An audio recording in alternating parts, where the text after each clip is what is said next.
Fala galera, canal do Marcos Gil chegando na área para mais um vídeo e hoje um videozinho especial, gravando nessa terça-feira, dia 27 de janeiro, véspera do início do Campeonato Brasileiro. Então a gente vai fazer hoje uma tier list prevendo como vai ser a edição desse Brasileirão, beleza? Já vem chegando junto, vem deixando o seu like, inscreva-se aqui no canal, a gente tem um pouco mais de uma semana aqui do canal do Marcos Gil, estamos chegando a 200 inscritos, um númerozinho singelo, mas que pouco a pouco a gente vai aumentando essa meta aí para os próximos meses. Também já peço para que você compartilhe o link desse vídeo nos seus grupos de WhatsApp, compartilhe com seus amigos, colegas de trabalho, familiares e ajude o canal do Marcos Gil a crescer cada vez mais, beleza? Também deixar o recadinho aqui para vocês me seguirem nas redes sociais. Tô deixando aqui, todas as redes são @omarcosgil. Eu tô no Instagram, no Twitter e no TikTok. Vou começar a produzir conteúdo muito em breve para todas essas redes, então já me segue lá para não perder nenhum conteúdo que vai ser produzido para vocês, beleza? Sem mais delongas, então vamos aqui para nossa tier list de hoje. Eu tenho aqui, já colocando na tela para vocês, os 20 clubes da Série A do Campeonato Brasileiro. E nós temos aqui as 5 categorias que são o favorito. E sim, aqui só vai ter um clube. Vamos dizer quem vai ser o grande favorito ao título do Campeonato Brasileiro. Não que seja uma grande surpresa para todo mundo nessa altura dos acontecimentos, mas não vamos pipocar, vamos indicar apenas um time que é o favorito pelo Brasileirão. Também vamos indicar os possíveis concorrentes ali, os times que podem ameaçar a conquista desse favoritão. Tem os times que brigam por vaga na Libertadores, e aqui eu inicialmente vou considerar apenas G6. A gente sabe que nos últimos anos o campeão da Libertadores tem sido um brasileiro, muitas vezes o campeão da Copa do Brasil também acaba ficando na zona de classificação para a Libertadores via Brasileirão, então a gente costuma ter até um G8, mas aqui, antes de começar o campeonato, a gente vai considerar apenas os 6 primeiros. Aqui a gente tem o famoso não fede nem cheira, né? Aqueles times que vão ficar ali na meiuca da tabela, alguns vão pegar uma Sul-Americana, alguns em algum momento ali no início do campeonato vão até pensar em sonhar com Libertadores, mas não vão chegar lá, é aquela boa meiuca ali do 11º até o 14º, 10º até o 14º. Essa galera aí que não vai passar nenhum grande susto, mas também não vai almejar grandes coisas nesse Brasileirão. E por último, a luta contra o Z4. A gente não vai indicar os 4 clubes que vão cair, mas eu vou colocar aqui algumas equipes que eu acredito que possam sim estar ali nas últimas rodadas lutando contra a degola, beleza?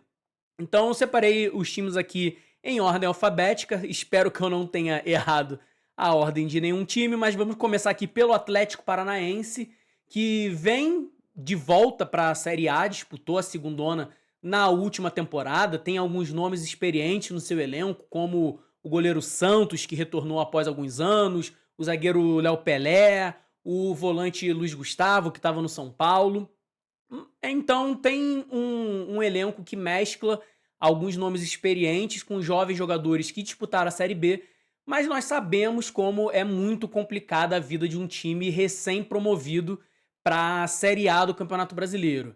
Então, eu não acredito que o Atlético Paranaense vá ter vida fácil nesse campeonato, mas ao mesmo tempo eu vejo algumas outras equipes com um potencial maior para queda.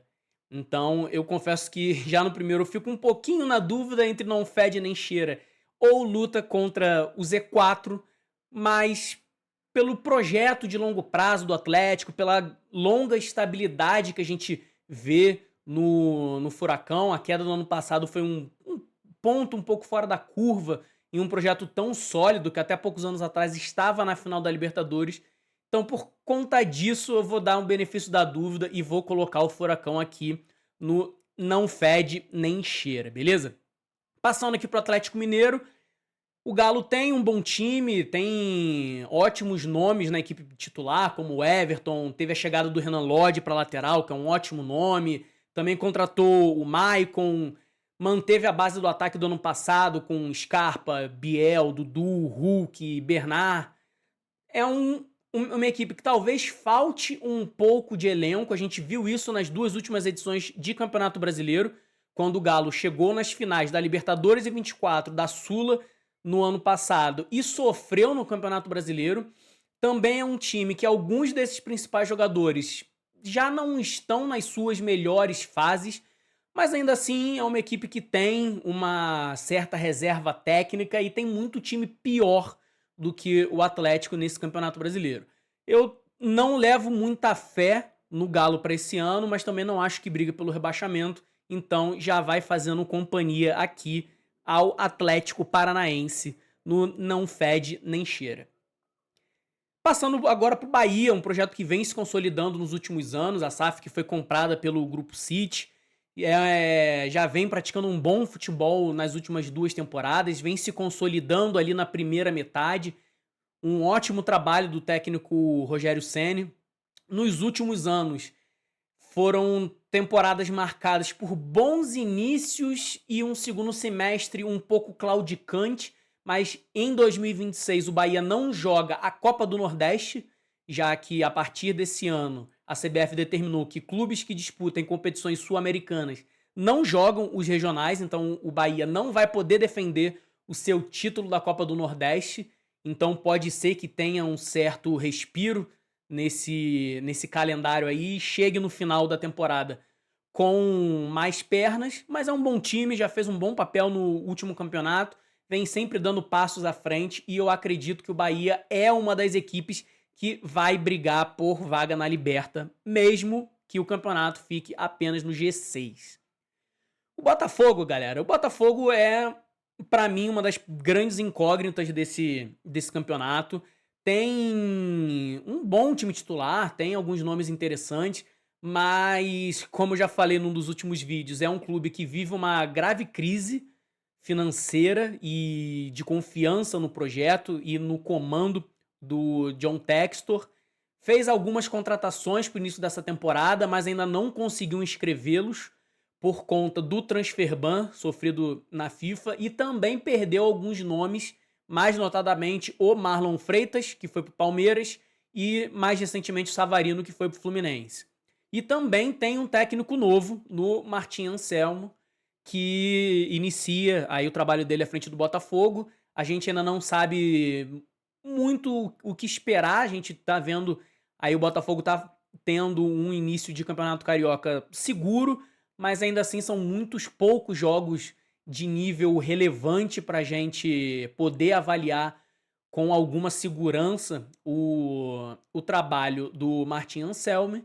Então, por conta disso, eu vou colocar o Botafogo na prateleira do não fede nem cheira, porque eu acredito que o Alvinegro pode ter, sim, uma certa dificuldade em se classificar para a Libertadores nesse ano. A gente passa agora para Chapecoense, o primeiro clube que vai entrar aqui na luta contra o Z4, a Chape que veio da segunda divisão, já está há alguns anos fora da elite, e o mesmo vale para o que eu falei sobre o Atlético Paranaense, vai valer para todas as equipes que vieram da segunda divisão. A gente sabe o quão difícil é se manter na Série A, o nível de investimento cresceu muito nos últimos anos e a gente sabe que as equipes da Série B não conseguem manter esse ritmo. A gente vê muitas equipes subindo e caindo logo na sequência. A Chape tem uma equipe muito mexida em relação ao time que subiu na temporada passada. Chegaram mais de 10 nomes, mas talvez os principais reforços tenham sido o zagueiro Bressan, aquele ex-Flamengo e Grêmio, que estava no futebol grego, e o atacante Bolassi, que estava no Cruzeiro na última temporada. Então é uma equipe que, infelizmente, né, porque acho que todos nós temos um certo carinho pela Chape, por tudo que aconteceu em 2016, mas talvez seja a principal candidata ao rebaixamento nesse campeonato brasileiro. Passando pro Corinthians, é um time que tem um ótimo 11 titular.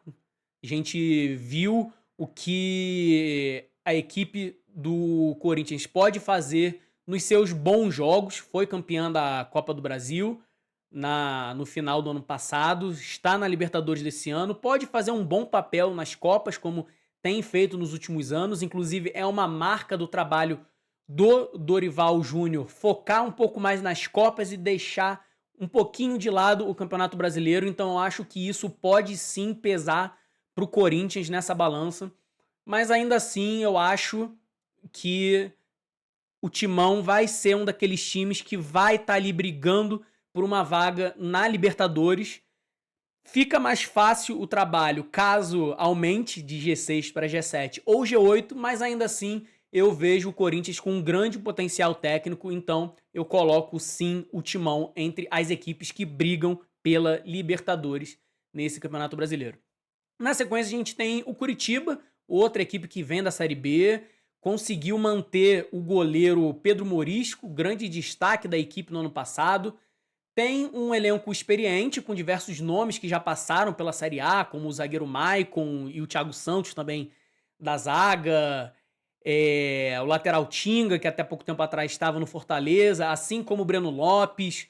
Contratou também o Keno do Fluminense, trouxe o Pedro Rocha, que foi o artilheiro da Série B pelo Remo no último ano, mas ainda assim são jogadores que talvez não estejam nos seus melhores momentos. É um time experiente, um time com casca e experiência de Série A, mas vai precisar lutar muito para não ser rebaixado. Então eu coloco o Coxa aqui entre os times que lutam contra o Z4. Passando para o Cruzeiro, uma avaliação talvez um pouco polêmica, mas já adiantando, eu coloco o Cruzeiro entre os times que brigam por Libertadores. Ano passado, é bem verdade, o time celeste em algum momento chegou a sonhar com o título brasileiro, mas a bem da verdade é que nunca esteve ali tão no cangote de Palmeiras e Flamengo. É bom a gente lembrar que as duas equipes passaram boa parte do campeonato com jogos a menos, então por causa disso dava aquela falsa sensação de que o Cruzeiro estava ali cabeça a cabeça na briga, mas a bem da verdade é que não esteve.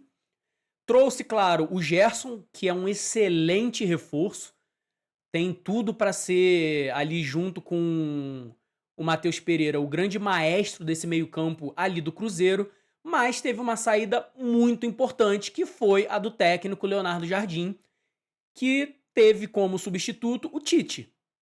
A gente sabe todo o histórico do Tite, é um grande treinador, ainda é um dos principais treinadores do futebol brasileiro, principalmente se falando em treinadores brasileiros, e deixando de lado os gringos que trabalham aqui no Brasil. Mas a bem da verdade é que o Tite fez um péssimo trabalho no Flamengo e a gente não vê o Tite fazendo um bom trabalho em clubes há mais de 10 anos. Naquele Corinthians de 2015, antes dele ir para a seleção brasileira, a gente sabe que, apesar das Copas do Mundo não terem sido boas para o Tite, o trabalho na seleção foi um trabalho bem feito. O Brasil tinha uma equipe competitiva, mas a gente também sabe que são naturezas totalmente diferentes você treinar uma seleção e você treinar um clube. E a experiência mais recente do Tite foi muito negativa, com um elenco melhor que esse elenco do Cruzeiro. Então, eu acredito que seja, sim, um passo atrás, perder o Leonardo Jardim e trazer o Tite. Então, por causa disso, esse time do Cruzeiro precisa mostrar ainda dentro de campo que tem capacidade de brigar pelo título. E eu acho que entra nesse Campeonato Brasileiro pensando primeiramente em se classificar para a Libertadores e depois, quem sabe, almejar alguma coisa maior do que isso. E aqui a gente chega no grande favorito pro Brasileirão, né? Acho que não tem muito como fugir do Flamengo. Bem verdade que o rubro-negro vem fazendo um campeonato carioca muito ruim, corre sério risco de precisar disputar o quadrangular do rebaixamento. no campeonato estadual, mas também é verdade que o Flamengo só jogou 2 jogos com seu time principal, uma ótima vitória para cima do Vasco e um jogo bem mais abaixo contra o Fluminense, a derrota por 2-1. Em nenhum dos 2 jogos usou a força máxima. Alguns jogadores ainda não estrearam, como por exemplo a Arrascaeta não estreou, o Jorginho também não estreou, o Pedro ainda não fez um jogo completo, o Léo Ortiz também só jogou na última partida. Então é um Flamengo que ainda vem voltando aos poucos e a gente só vai ver mesmo a cavalaria do Flamengo entrando em campo a partir de agora, do início do Campeonato Brasileiro e também com a Supercopa do Brasil, agora no fim de semana contra o Corinthians. E além de ter mantido basicamente todo mundo, manteve o treinador Felipe Luiz. Depois de muitos anos, o Flamengo consegue manter um técnico por tanto tempo, e um técnico que fez um trabalho espetacular em 2025. Primeiro ano inteiro dele, do Felipe, como treinador, e ele já conquista o Brasileiro e a Libertadores, e já vinha da conquista da Copa do Brasil de 2024. Manteve todo mundo, já trouxe o Vitão, que era um nome necessário ali para complementar a zaga do Flamengo, e está a vias de trazer o Lucas Paquetá, que é uma contratação completamente fora da linha para o futebol brasileiro. O Paquetá chega, sem dúvida nenhuma, para ser titular absoluto desse time do Flamengo e para ser o melhor jogador desse time do Flamengo, muito possivelmente. Então é uma equipe que tem uma continuidade de trabalho, tem um elenco ainda mais forte, ainda mais qualificado, então não tem como a gente fugir, não adianta também nem tentar fazer algum mistério aqui, guardar para o final, porque o grande favorito nesse campeonato brasileiro, sem dúvida nenhuma, é o Flamengo. E passando para o outro lado do clássico mais charmoso do Brasil, o clássico Fla-Flu, o Fluminense tem boas chances nesse Campeonato Brasileiro, tá? Eu acredito que o Fluminense briga por vaga na Libertadores, tem um bom time, o Zubeldia faz um excelente trabalho. O Fluminense no ano passado foi o segundo melhor mandante do Campeonato Brasileiro, apenas 1 ponto atrás do Flamengo no Maracanã, mas ainda assim venceu mais jogos que o rubro-negro jogando no Rio de Janeiro. E se reforçou bem o Fluminense. Teve as chegadas do Savarino, do Arana e do Gemes como os principais reforços. A principal saída foi o Thiago Silva. Claro que é uma ausência sentida. O Thiago Silva, mesmo com mais de 40 anos, ainda era um dos melhores zagueiros do Brasil. É um jogador diferenciado e, sem dúvida nenhuma, o Fluminense vai sentir a falta do monstro, mas ainda assim eu acredito que o Zubeldia tem capacidade de manter o bom trabalho que veio fazendo nesse time do Fluminense, e eu acredito sim que o tricolor das Laranjeiras vai brigar por vaga na Libertadores.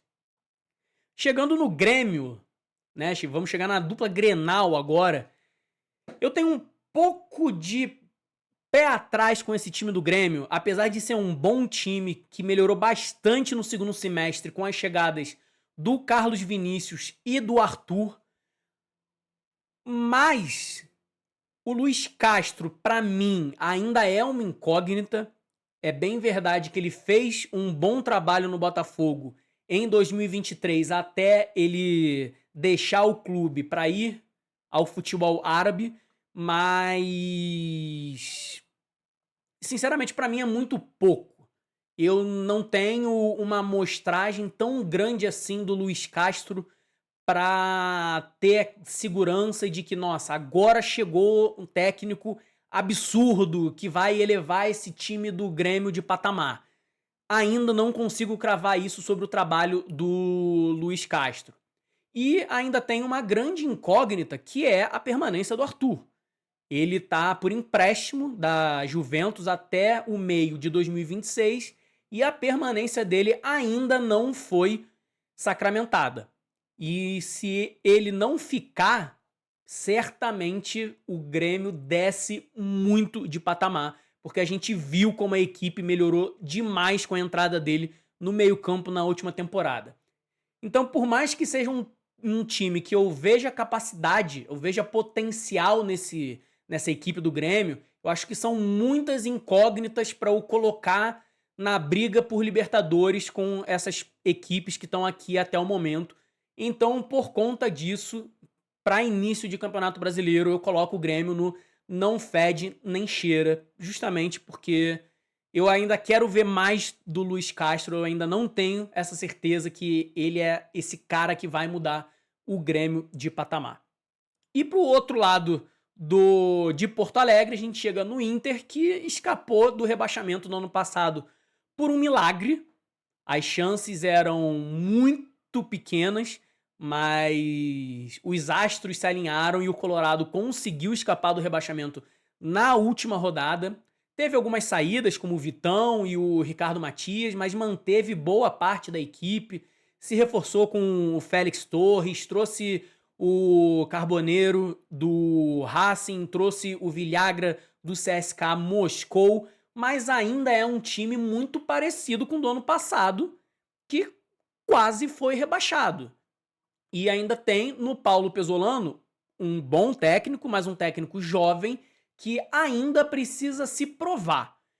Então, como eu vejo um time do Inter muito parecido com o do ano passado, que precisou de um milagre para escapar contra o rebaixamento, o Inter é uma das equipes grandes que eu acho que precisa sim se preocupar com o Z4.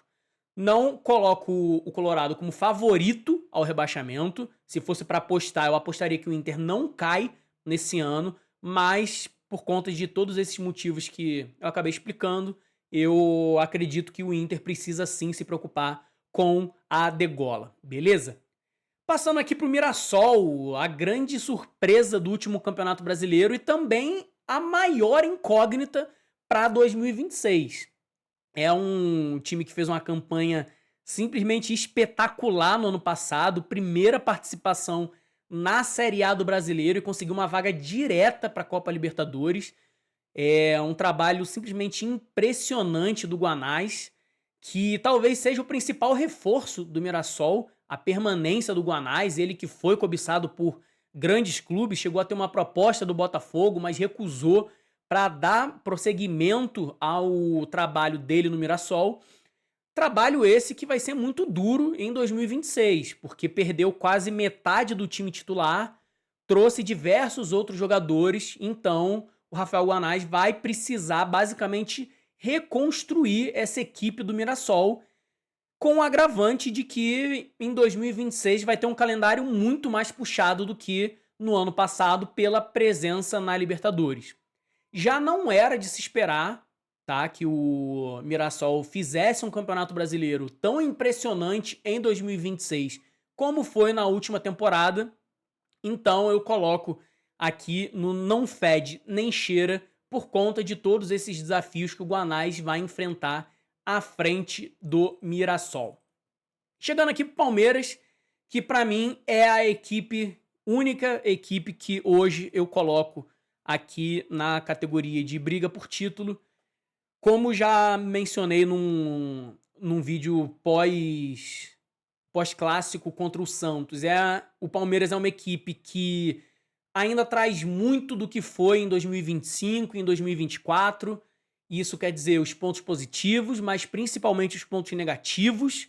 O trabalho do Abel Ferreira, pensando em aspectos táticos, pensando em evolução de equipe, deu uma estagnada, apesar do curto período no ano passado que o Palmeiras jogou um futebol um pouco mais envolvente, mas a gente viu que era um castelo de cartas e desmoronou tudo com a lesão do Evangelista. Então eu ainda não consigo confiar que o Abel Ferreira vá dar esse passo à frente com a equipe do Palmeiras. Trouxe alguns poucos reforços, o principal deles é o Marlon Freitas, se desfez de alguns jogadores que não funcionaram, como o Facundo Torres, o Aníbal Moreno e o Mikael. Também teve a saída do Everton pro Grêmio, ele que ficou insatisfeito por perder espaço pro Carlos Miguel na última temporada. Vem forte o Palmeiras, a gente nunca pode descartar a equipe alviverde. A gente sabe que tem um elenco qualificado e um trabalho muito longevo, é o trabalho mais longo do futebol brasileiro, o do Abel Ferreira, mas ainda assim o técnico português precisa dar um passo à frente para brigar com o Flamengo pelo título do Brasileirão. Chegando aqui no Red Bull Bragantino. O Bragantino é uma equipe que eu vejo muito ameaçada nesse ano. Fez um campeonato brasileiro muito preocupante em 2025. Brigou contra o rebaixamento ali por 2/3 do campeonato.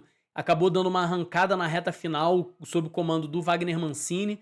Mas perdeu o principal jogador, era o John John. Foi vendido para o Zenit. Contratou para repor essa saída, trouxe o Inácio Sousa do Peñarol e o Rodriguinho do São Paulo para tentar suprir essa ausência, mas ainda assim era um time muito dependente do John John, era o cara que ditava o ritmo desse time do Bragantino em 2025, então a gente precisa ver como o Wagner Mancini vai reorganizar essa equipe sem o seu principal jogador.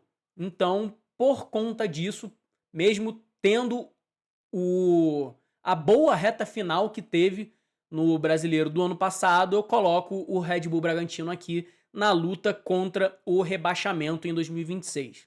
Assim como o Remo.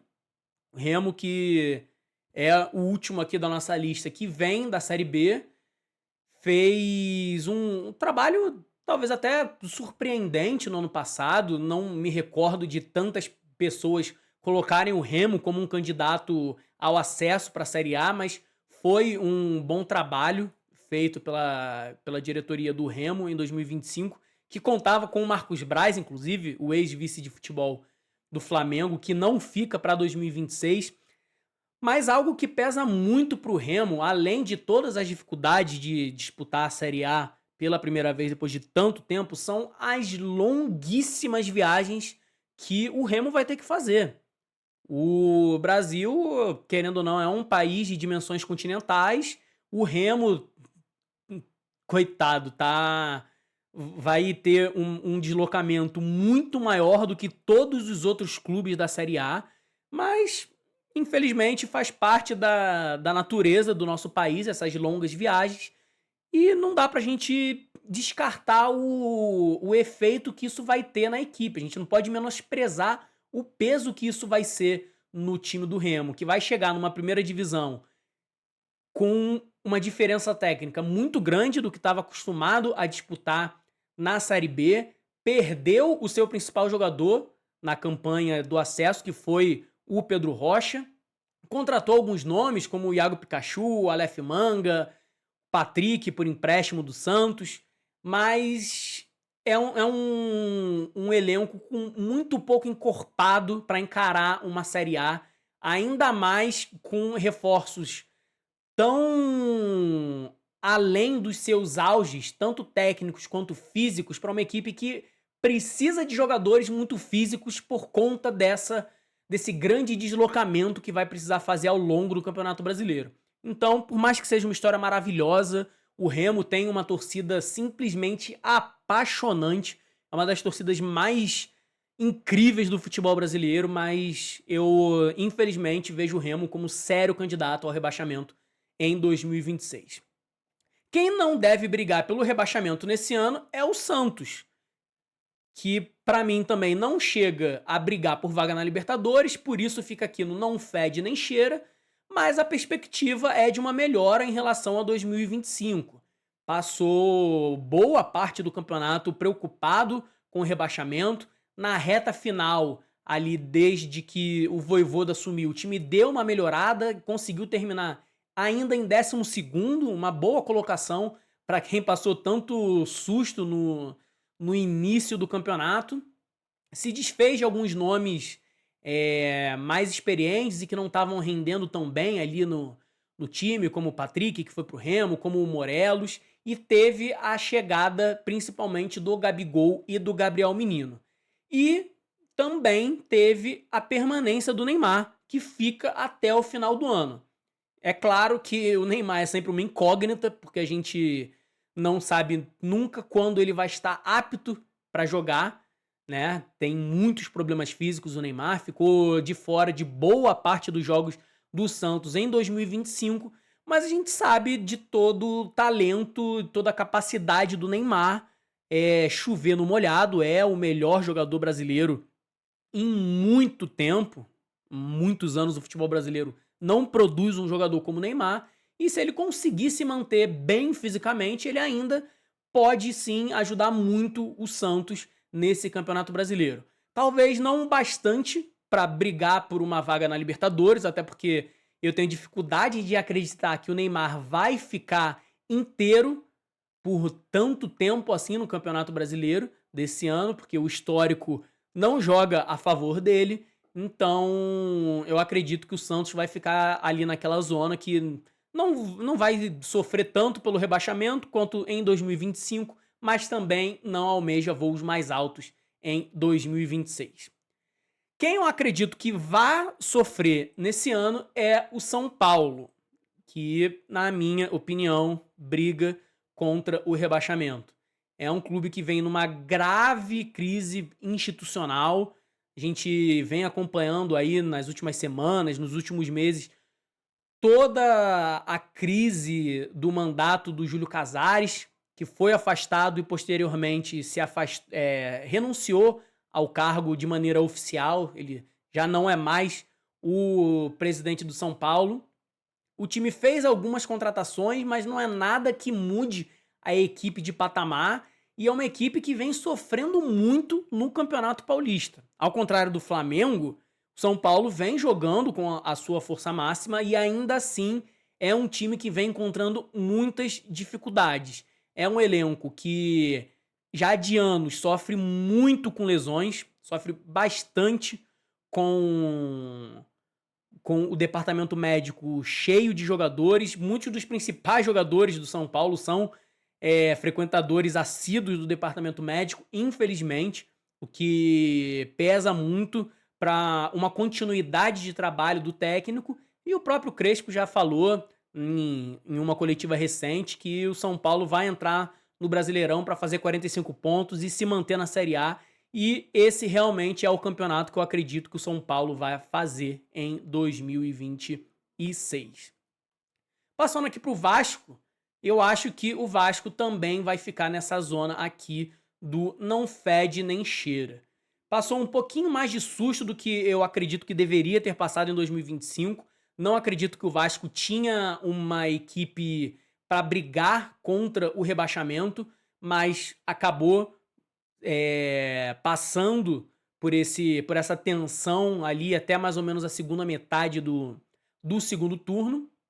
Contratou alguns nomes pro ataque, como o Inestrosa, o Andrés Gomes, o Rojas, mas vai sentir muito as ausências do Verratti e principalmente do Ryan. Foram os dois artilheiros da equipe no ano passado. O Ryan, principalmente, era a grande reserva técnica desse ataque do Vasco, até mais do que o Felipe Coutinho. Era a principal esperança do Vasco para 2026 e acabou de se transferir para a Premier League. Então, sem dúvida nenhuma, o Vasco vai sentir muito a falta da sua promessa. Acho que não deve temer tanto assim pelo rebaixamento, mas também não é uma equipe que sonhe com grandes coisas no Campeonato Brasileiro desse ano. E por último, a gente vai chegando aqui no Vitória, que eu acredito que também vai brigar contra o rebaixamento. Vitória que também escapou na última rodada no ano passado, chegou com a queda quase decretada, mas contou ali também com a combinação de resultados da última rodada para escapar e contou muito com a força do Barradão para escapar da degola. O Vitória só ganhou 2 jogos ao longo do Campeonato Brasileiro inteiro fora de casa, então é uma equipe que dependeu muito da conexão com o seu torcedor. Bem verdade que o torcedor chegou junto, o torcedor apoiou o Vitória e foi muito importante na luta para ficar na Série A, mas vai ser mais um ano complicado para a equipe rubro-negra, que deve sim ser uma das candidatas ao rebaixamento. Beleza? Bem, acabou que na Libertadores eu me limitei aqui aos 6, que como eu já tinha adiantado anteriormente, eu ia me basear pelo G6 que a gente começa o Campeonato Brasileiro. Se for aqui para citar alguns dos clubes que estão no nem fede nem cheira, que eu acredito que estejam mais próximos de poder beliscar ali uma vaguinha nessa Libertadores, caso tenha um aumento de vagas, seriam o Atlético Mineiro, o Botafogo e o Grêmio.